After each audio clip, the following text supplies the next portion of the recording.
Hi అండి అందరికీ. నేను మీ సుధాను. మన హ్యాపీ ఫ్యామిలీస్‌కి స్వాగతం అండి. అందరూ బాగున్నారు గదా! ఏమీ లేదండి. నేను క్షీరాబ్ది ద్వాదశి నాడు తులసి పూజ చేసుకుంటూ, నాగులకు ఉపవాసం ఉన్నాను. ఆ వీడియో మీతో షేర్ చేసుకుంటానని చెప్పా గదండీ! అదే ఈ వీడియో. నేనైతే 4:30కంతా నిద్ర లేచి బయటైతే పనైతే పూర్తి చేసుకున్నానండి. చూసారు గదా! మా చెట్లవి ఎంత బాగున్నాయో. నేనైతే నైటే కిచెన్ అంతా క్లీన్ చేసి పెట్టేసుకొనున్నానండి. అలా అయితేనే గదండీ మనకు మార్నింగ్ లేవగానే పననేది కొంచెం తక్కువగా ఉంటుంది. నేనైతే ఇంట్లో చీపురు పెట్టేసుకొని, ఆ తర్వాతయితే మాప్ తోటయితే ఇల్లంతా క్లీన్ చేసేసుకున్నానండి.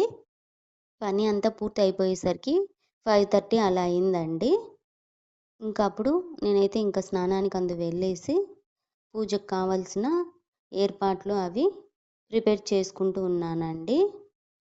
ముందుగా నేనైతే బియ్యము అవి నీళ్ళల్లో నానబెట్టేసుకొని ఒక గంట అలా ఆరబెట్టేసుకోవాలండి బాగా.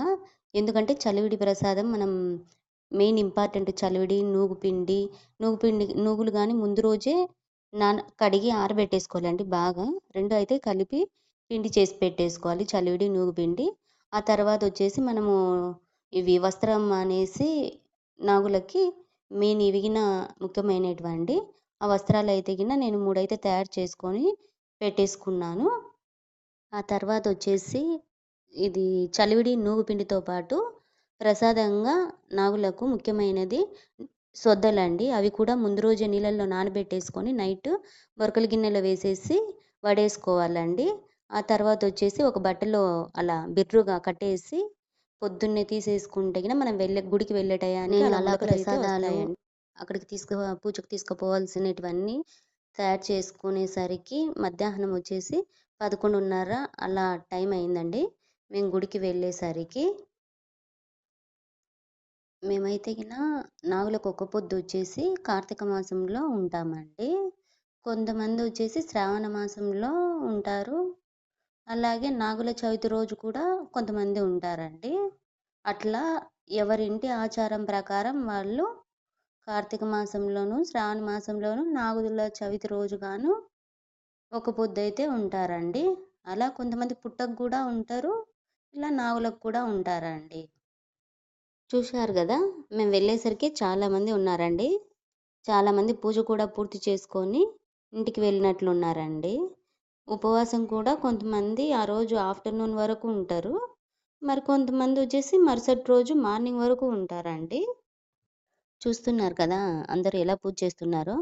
నేను కూడా స్వామి విగ్రహారాలకు దారాలు చుట్టి, పసుపు, కుంకుమ, పూలు, చలివిడి, నూగుపిండి, సొద్దలు నైవేద్యంగా పెట్టి, ఆ తర్వాత కొబ్బరికాయను కొట్టుకున్నానండి. కొంతమంది నాగుల చీరలని అమ్ముతారండి. అవి కూడా స్వామికి సమర్పించుకుంటారు. అక్కడ నంది కూడా ఉన్నారండి. అక్కడ కూడా పూజ చేసుకున్నాను.